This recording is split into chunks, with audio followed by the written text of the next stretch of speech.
പുതിയൊരു വീഡിയോയിലേക്ക് എല്ലാവർക്കും സ്വാഗതം. ആകാശിനെ വീട്ടിൽ നിന്നു തന്നെ പെട്ടിയിൽ നിന്ന് കിട്ടിയതോടുകൂടി പോലീസ് എന്ത് പറഞ്ഞിട്ടും വിശ്വസിക്കുന്നില്ല. ഇതെല്ലാവരും കൂടി ചേർന്ന് നടത്തുന്ന നാടകമാണെന്ന് പറയുമ്പോൾ ബാലമാഷ് പറയണം, ഞങ്ങൾ എന്തിനാണ് സാർ അഭിനയിക്കുന്നത്, പിന്നെ എന്തിനാണ് ഞങ്ങൾ സാറിൻ്റെ അടുത്ത് വന്ന് കംപ്ലൈൻറ്റ് തന്നത്? അപ്പോൾ പോലീസ് പറയണേ, നിങ്ങളുടെ ആരുടെ പേരിലും സംശയം വരാതിരിക്കാൻ വേണ്ടി നിങ്ങൾ തന്നെ കംപ്ലൈൻറ്റ് തന്നതല്ലേ? 15 ലക്ഷം രൂപ മോഷ്ടിച്ച് അത് നിങ്ങൾ സ്വന്തമാക്കിയ ശേഷം ഫോൺ സ്വിച്ച് ഓഫ് ആക്കി ആ പെട്ടിക്കകത്ത് വെച്ചതായിക്കൂടെ? എന്നിട്ട് ഒന്നും അറിയാത്തതുപോലെ നിങ്ങൾ അഭിനയിക്കുകയല്ലേ ചെയ്തത്? എന്നിട്ട് ഞങ്ങളെന്നെ ഈ നാട് മുഴുവൻ തെരച്ചിൽ നടത്തുകയായിരുന്നു എന്ന് പറഞ്ഞപ്പോൾ ബാലമാഷ് പറയണേ, നിങ്ങൾ മാത്രമല്ല ആകാശിന് വേണ്ടി തെരച്ചിൽ നടത്തിയത്, ഞാനും എൻ്റെ ചാരുവും കൂടി തെരച്ചിൽ നടത്തിയിട്ടുണ്ട്. എന്തിന്? എൻ്റെ ചാരു അമ്പലത്തിൽ പോയി ആകാശിനെ കിട്ടാൻ വേണ്ടി പ്രാർത്ഥിച്ച് കൈ പൊള്ളിച്ചു വന്നത് കണ്ടില്ലേ? അവളുടെ കൈയൊന്ന് നോക്ക് സാർ എന്ന് പറയുമ്പോൾ ആകാശ്, കാക്കോത്തി നിന്റെ കൈയൊന്ന് കാണിച്ചേ. അപ്പോൾ ചാരു മടിയോട് കൂടി ആകാശിൻ്റെ മുന്നിൽ കൈ കാണിച്ചു കൊടുക്കുമ്പോൾ ആകാശ് അങ്ങ് ഞെട്ടിപ്പോവാണ്. കൈ നന്നായിട്ട് തന്നെ ചാരുവിൻ്റെ പൊള്ളിയത് കണ്ടപ്പോൾ ആകാശിന് നല്ല വിഷമം വരികയാണ്. എന്നിട്ട് ആകാശ് പറയാണ്, എന്തിനാണ് കാക്കോത്തി നീ ഇങ്ങനെയൊക്കെ ചെയ്തത്? എനിക്കൊന്നും സംഭവിക്കില്ല എന്നുള്ളത് നിനക്ക് അറിഞ്ഞൂടെ? പിന്നെ എന്തിനാണ് നീ ഇതൊക്കെ ചെയ്തത്? നിനക്ക് എന്താ കാക്കോത്തി, എന്നിൽ വിശ്വാസമില്ലേ എന്ന് ചോദിച്ചപ്പോൾ ചാരു പറയാണ്, അങ്ങനെയല്ല, ചില നേരത്ത് മനുഷ്യനിലേക്കാളും കൂടുതൽ വിശ്വാസം നമുക്ക് ഈശ്വരനിൽ അർപ്പിക്കേണ്ടി വരും. ഈശ്വരനിലുള്ള ആ വിശ്വാസം കൊണ്ട് വലിയ ആപത്തിൽ നിന്ന് പോലും ഈശ്വരൻ നമ്മളെ രക്ഷിക്കും. അപ്പോൾ ആകാശ് പറയണ, സാർ എന്നെ ആരോ സത്യമായിട്ടും തട്ടിക്കൊണ്ടുപോയത് തന്നെയാണ്. അവരുടെ ലക്ഷ്യം എൻ്റെ കയ്യിലുണ്ടായിരുന്ന 15 ലക്ഷം രൂപയല്ല, അവർക്ക് മറ്റെന്തോ ഒരു ലക്ഷ്യമാണ് ഉണ്ടായിട്ടുള്ളത്. അല്ല എന്നുണ്ടെങ്കിൽ എന്നോടൊപ്പം 15 ലക്ഷം രൂപ ആ പെട്ടിക്കകത്ത് ഉണ്ടാവില്ലല്ലോ. പിന്നെ സാറ് സംശയിക്കുന്നത് പോലെ ഞാൻ ആ 15 ലക്ഷം രൂപ മോഷ്ടിച്ചതാണെങ്കിൽ, എൻ്റെ കുടുംബം എന്നോടൊപ്പം ആ 15 ലക്ഷം രൂപ മോഷ്ടിക്കാൻ വേണ്ടി സഹായിച്ചതാണെങ്കിൽ, പിന്നെ എങ്ങനെയാണ് ആ പെട്ടിക്കകത്ത് 15 ലക്ഷം രൂപ ഉണ്ടാവുക? 15 ലക്ഷം രൂപ ഞങ്ങൾക്ക് എടുക്കണം എന്നുണ്ടെങ്കിൽ സാറിനോട് കള്ളം പറഞ്ഞാൽ പോരെ? എന്നെ ആരോ തട്ടിക്കൊണ്ടുപോയി, എന്നിട്ട് അവർ ആ 15 ലക്ഷം രൂപ എടുത്തോണ്ട് പോയി എന്ന് പറഞ്ഞാൽ പോരെ? ഇതിപ്പോൾ അങ്ങനെയൊന്നുമല്ലല്ലോ. എന്നെ ആ പെട്ടിക്കകത്ത് ഇട്ടതുപോലെ തന്നെ 15 ലക്ഷം രൂപയും ആ പെട്ടിക്കകത്ത് ഉണ്ടായിരുന്നു. അപ്പോൾ അതിനർത്ഥം എന്നെ ആരോ എന്തോ ചെയ്യാൻ വേണ്ടി മനഃപൂർവ്വം അവരെന്തോ ഉദ്ദേശിച്ച് തന്നെയാണ് എന്നെ തട്ടിക്കൊണ്ടുപോയത്, അല്ലാതെ അവർ പണത്തിന് വേണ്ടിയല്ല എന്നെ തട്ടിക്കൊണ്ടുപോയിട്ടുള്ളത്. അതൊക്കെ കേട്ടപ്പോൾ പോലീസിനും ചെറിയൊരു സംശയം വരികയാണ്. അങ്ങനെ പോലീസ് പറയണേ, നിങ്ങളെന്തോ ഈ പറയുന്നതിൽ എനിക്കെന്തോ ഒരു ദുരൂഹതയുണ്ട്. എന്തായാലും ഞാൻ ഇതിൻ്റെ സത്യാവസ്ഥ ഞാൻ തന്നെ കണ്ടുപിടിച്ചോളാം. തൽക്കാലം ഇപ്പോൾ നിങ്ങൾ എന്നോടൊപ്പം ഇപ്പോൾ സ്റ്റേഷനിൽ വന്ന് എനിക്കൊരു കംപ്ലൈൻറ്റ് എഴുതി തരണം. അപ്പോൾ ബാലൻ ആകാശിനോട് പറയണേ, നീ പോലീസിൻ്റെ കൂടെ പോയി നിനക്ക് സംഭവിച്ചത് എന്താണെങ്കിലും അത് വിശദമായി എഴുതി കംപ്ലൈൻറ്റ് കൊടുത്തേക്ക് എന്ന് പറഞ്ഞ് ബാലൻ പോലീസിനോടൊപ്പം ആകാശിനെ പറഞ്ഞു വിടണേ. അങ്ങനെ സ്റ്റേഷനിലെത്തിയ ശേഷം പോലീസ് കാര്യങ്ങളൊക്കെ വിശദമായിട്ട് ആകാശിനോട് ചോദിച്ചറിയാണ്. അപ്പോൾ ആകാശ് എല്ലാ കാര്യങ്ങളും പറഞ്ഞു കൊടുക്കണം. ഗുണ്ടകൾ ആകാശിനെ തട്ടിക്കൊണ്ടുപോയതും കാറിനകത്ത് കയറ്റിയതും അത് കഴിഞ്ഞ് ഇഞ്ചക്ഷൻ ചെയ്തതും അങ്ങനെ എല്ലാ കാര്യങ്ങളും വിശദമായിട്ട് തന്നെ പോലീസിനോട് ആകാശ് പറഞ്ഞു കൊടുക്കണം. എന്നിട്ട് ആകാശിൻ്റെ കയ്യിലുള്ള 15 ലക്ഷം രൂപ പോലീസിന് കൊടുക്കണം. ഈ സമയം ശ്രേയ പോലീസിൻ്റെ ഫോണിലേക്ക് വിളിക്കണം. എന്താ മേഡം എന്ന് പോലീസ് ചോദിക്കുമ്പോൾ, ഞാൻ നിങ്ങൾക്കൊരു കംപ്ലൈൻറ്റ് തന്നിരുന്നില്ലേ, ആകാശ് 15 ലക്ഷം രൂപ കൊണ്ടുപോയി എന്ന് പറഞ്ഞു. നിങ്ങൾ ഇതുവരെയും ഞങ്ങൾ തന്ന കംപ്ലൈൻറ്റിന് മേൽ ആക്ഷൻ എടുത്തിട്ടില്ലല്ലോ. ഞങ്ങൾ ആകാശിനെ കണ്ടുപിടിച്ചു എന്ന് പറഞ്ഞപ്പോൾ ശ്രേയ ഒന്നും അറിയാത്ത പോലെ, ആണോ, നല്ല കാര്യം, അവരുടെ കയ്യിലുള്ള 15 ലക്ഷം രൂപ കിട്ടിയോ? ആ, അവർ തന്നെ ഞങ്ങൾക്കത് തന്നു. എങ്കിൽ നിങ്ങൾ അവരുടെ മേൽ ആക്ഷൻ എടുക്കാതിരിക്കരുത്. ഞാൻ തന്ന കംപ്ലൈൻറ്റ് പ്രകാരം അവരെ നിങ്ങൾ അകത്താക്കണം. അതെങ്ങനെ ശരിയാവും മേഡം? നിങ്ങൾ തന്ന കംപ്ലൈൻറ്റ് പ്രകാരം നിങ്ങളുടെ 15 ലക്ഷം രൂപ തിരിച്ചു കിട്ടിയല്ലോ. പിന്നെ എങ്ങനെയാണ് ആകാശിൻ്റെ പേരിൽ ഞങ്ങൾ നടപടിയെടുക്കുക? അതെന്താ സാർ അങ്ങനെ പറയുന്നത്? ഞങ്ങൾ തന്ന പരാതി പ്രകാരം 15 ലക്ഷം രൂപ അയാൾ കട്ടെടുത്ത് മുങ്ങാനുള്ള പരിപാടിയായിരുന്നില്ലേ? അത് വെച്ച് നിങ്ങൾക്ക് ആകാശിനെ അകത്താക്കിക്കൂടെ എന്ന് ചോദിക്കുമ്പോൾ, അതിന് ആകാശ് പണം എടുക്കാൻ വേണ്ടി ഉദ്ദേശിച്ചിട്ടില്ല. അവരുടെ കയ്യിൽ പണമുള്ളതറിഞ്ഞ് ആരൊക്കെയോ ചേർന്ന് അവരെ തട്ടിക്കൊണ്ടുപോയതാണ്. അത് കേട്ടപ്പോൾ ശ്രേയ പറയണേ, നിങ്ങൾ ആകാശ് പറയുന്നതങ്ങ് വിശ്വസിക്കുകയാണോ ചെയ്യുന്നത്? അവർ നിങ്ങളുടെ കയ്യിൽ നിന്നും രക്ഷപ്പെടാൻ വേണ്ടി കള്ളം പറയുന്നതാണ്. കള്ളം പറയുന്നതൊക്കെ കേട്ടാൽ ഞങ്ങൾക്ക് മനസ്സിലാകും മേഡം, ഇതിലെന്തോ ഒരു ചതി നടന്നിട്ടുണ്ട്. ഇതിൻ്റെ സത്യാവസ്ഥ എന്താണെന്നുള്ളത് ഞങ്ങൾ ആദ്യം ഒന്ന് കണ്ടുപിടിക്കട്ടെ. എന്തായാലും നിങ്ങളുടെ 15 ലക്ഷം രൂപയിൽ നിന്നും 1 രൂപ പോലും കുറഞ്ഞിട്ടില്ല. അതുകൊണ്ട് നിങ്ങൾ ഓഫീസിൽ നിന്നും ആരെങ്കിലും പറഞ്ഞു വിട്ട് ഈ 15 ലക്ഷം രൂപ നിങ്ങൾ ഓഫീസിലേക്ക് കൊണ്ടുപോയിക്കോളൂ എന്ന് പറഞ്ഞ് ഫോണ് കട്ടാക്കുകയാണ്. അപ്പോൾ ശ്രേയ വിചാരിച്ചതുപോലെ അവനെ അകത്തിടാനും കഴിഞ്ഞില്ലല്ലോ എന്നുള്ള ദേഷ്യത്തിലാണ് ഇരിക്കുന്നത്. പിന്നീട് ബാലമാഷിന് വീട്ടിൽ നടന്ന കാര്യത്തിലൊക്കെ ഒരു സംശയം വരികയാണ്. എന്നിട്ട് ആ പെട്ടി എടുത്തുകൊണ്ട് വരാൻ പറയാണ് രമേശിനോടും ഗോവിന്ദനോടും. എന്നിട്ട് ബാലൻ ചോദിക്കുകയാണ് ഹേമയോടും അരവിന്ദനോടും ചേർന്ന്, ഇപ്പോൾ മര്യാദയ്ക്ക് നിങ്ങൾ രണ്ടുപേരും സത്യം പറഞ്ഞു, എന്താണ് ഉണ്ടായത് എന്ന് ചോദിക്കുമ്പോൾ അരവിന്ദൻ പറയാണ് ചാരുവിൻ്റെ മുഖത്ത് നോക്കിയിട്ട്, അല്ല എന്തു പറ്റി നിൻ്റെ ബാലൻ ബാലമാമയ്ക്ക് വിശപ്പ് കൂടുതലായിട്ടുണ്ടെന്ന് തോന്നുന്നു. വായിൽ തോന്നിയതൊക്കെ വിളിച്ചു പറയുന്നു.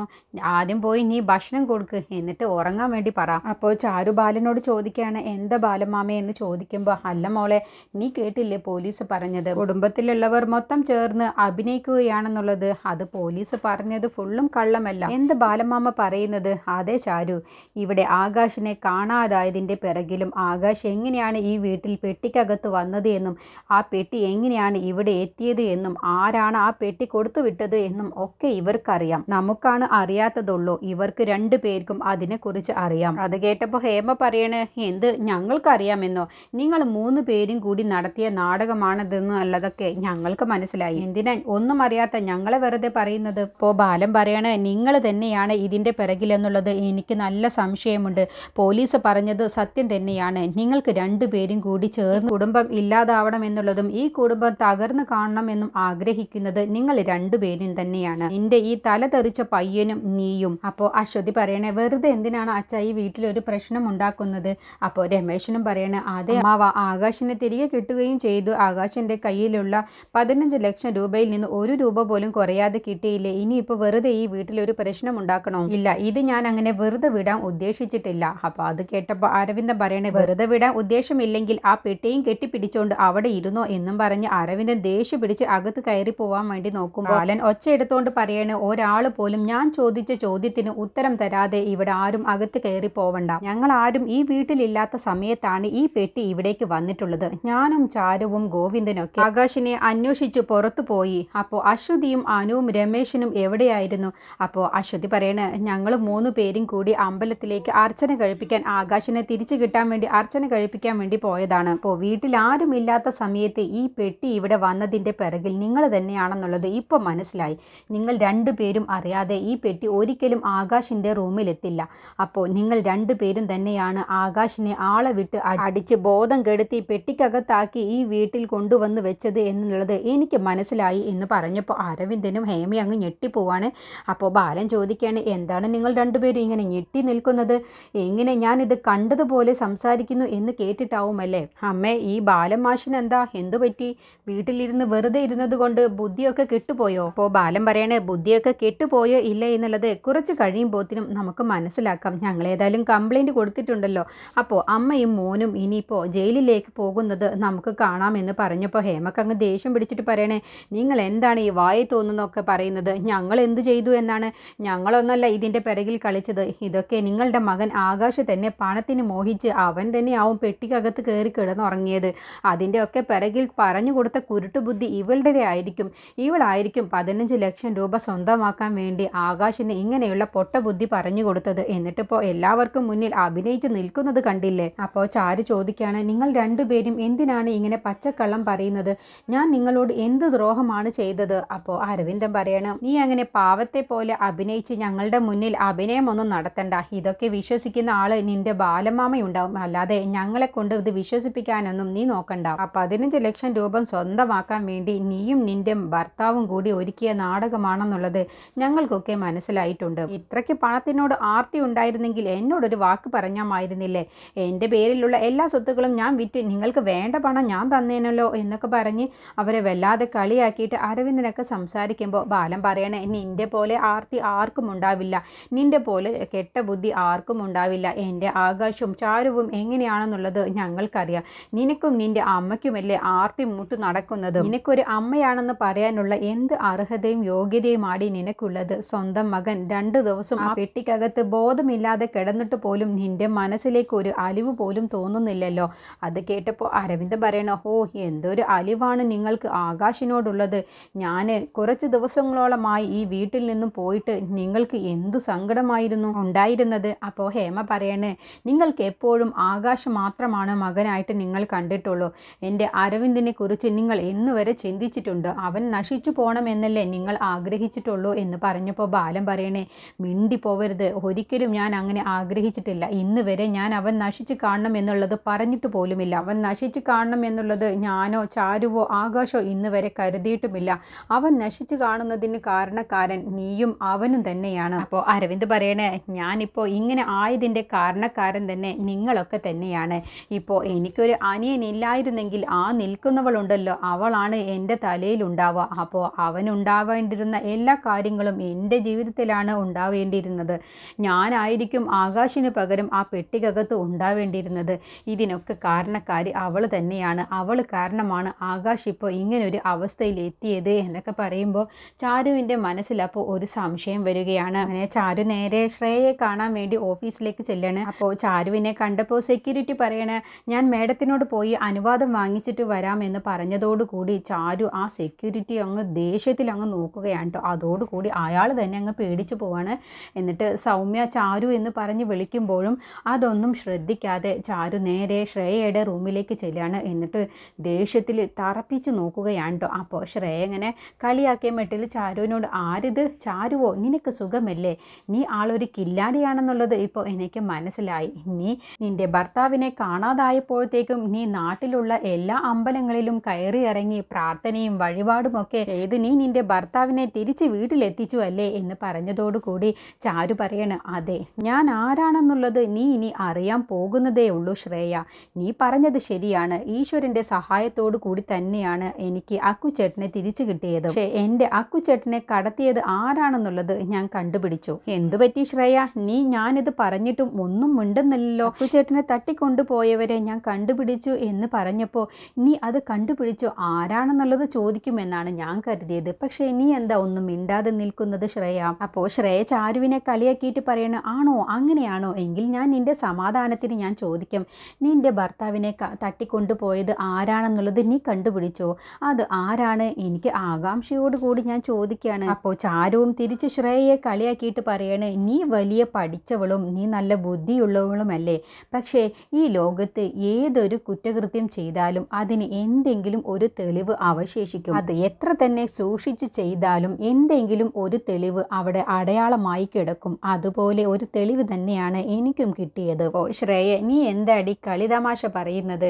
എന്താന്ന് വെച്ച കാര്യം പറഞ്ഞിട്ട് ഇവിടെ നിന്ന് പോവാൻ നോക്ക് എന്ന് പറഞ്ഞപ്പോൾ ചാരു പറയണേ, ഞാൻ കളിതമാശ പറഞ്ഞതൊന്നുമല്ല, നീ തന്നെയാണ് എൻ്റെ അക്കുച്ചേട്ടനെ തട്ടിക്കൊണ്ടുപോയത്. എന്നിട്ട് രാത്രിയിൽ നിന്റെ വീട്ടിൽ താമസിച്ച് പിറ്റേ ദിവസം രാവിലെ എൻ്റെ അക്കുച്ചേട്ടനെ പെട്ടിക്കകത്താക്കി ഞങ്ങളുടെ വീട്ടിൽ എത്തിച്ചത് ഒക്കെ നീ തന്നെയാണെന്നുള്ളത് എനിക്ക് മനസ്സിലായി. അത് കേട്ടപ്പോൾ ശ്രേയ പെട്ടെന്ന് അങ്ങ് ഞെട്ടിപ്പോവാണ്. നീ നല്ല ബുദ്ധിയോട് കൂടി ഓരോ പ്ലാനും ചെയ്യുമ്പോഴും നിനക്കും അടിതെറ്റും, ആനയ്ക്കും അടിതെറ്റും എന്ന് പറഞ്ഞത് കേട്ടിട്ടില്ലേ, അതുപോലെ നിനക്കും അടിതെറ്റി. കേട്ടപ്പോൾ ശ്രേയ പതർച്ചയോട് കൂടി പറയണേ, നീ എന്താടി വായിൽ തോന്നിയതൊക്കെ വിളിച്ചു പറയുന്നത്? അതെന്താ ശ്രേയ നീ പറയുന്നത്? അപ്പോൾ എൻ്റെ ഭർത്താവിനെ തട്ടിക്കൊണ്ടുപോയതിൻ്റെ പിറകിൽ നീയല്ല എന്നാണോ നീ പറഞ്ഞു വരുന്നത്? അപ്പോൾ ശ്രേയ ചിരിച്ചോണ്ട് പറയണേ, ഇന്ന് ഈ വർഷത്തെ ഏറ്റവും നല്ല വടിയാണോ നീ പറയുന്നത് എന്ന് ചോദിച്ചപ്പോൾ ചാരു പറയണ, ആ നീ നല്ലതുപോലെ ചിരിക്ക്, കുറച്ച് കഴിഞ്ഞാൽ നിന്റെ ഈ ചിരിയൊക്കെ അങ്ങ് തലകീഴായി മാറും.